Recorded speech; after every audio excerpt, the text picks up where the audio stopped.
And this video shows the back center door where there was a question in the inspection report regarding an adjustment to the latch at the bottom of the door so that both doors can open. The latch at the bottom actually has a little safety mechanism. It's a little metal slither that you push in as you lift up on the latch, which allows the latch to release. It is in good working condition and it is set properly. We want to demonstrate how that works. I think the inspector just wasn't aware that this latch had the little metal catch on it, but I'll demonstrate how that works now. I'm going to hand the camera off and we'll zoom in and focus on that and show you that it is in working order for your review.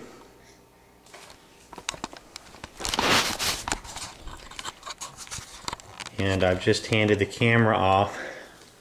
We'll come and zoom in on where I'm going to the door. And if you'll come around with the camera, you'll see the latch here at the bottom of the door. And you'll see there's a little metal piece in here. And you simply depress the metal piece. You might even hear a little clicking there, but you depress the metal piece and then you lift up on the latch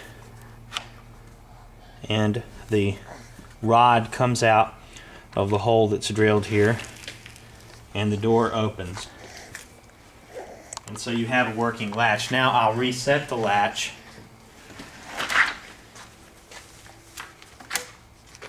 And your latch is reset in place.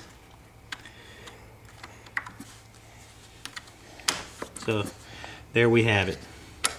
And again, this little safety latch here will sometimes catch, and you just push it in. You'll hear a little click if you do, and you can quickly release it. If you don't push it all the way down, it still sets, and you can do it without releasing the safety latch. But generally I like to push it all the way in and have the little safety latch catch. So there you have a sturdy shut door.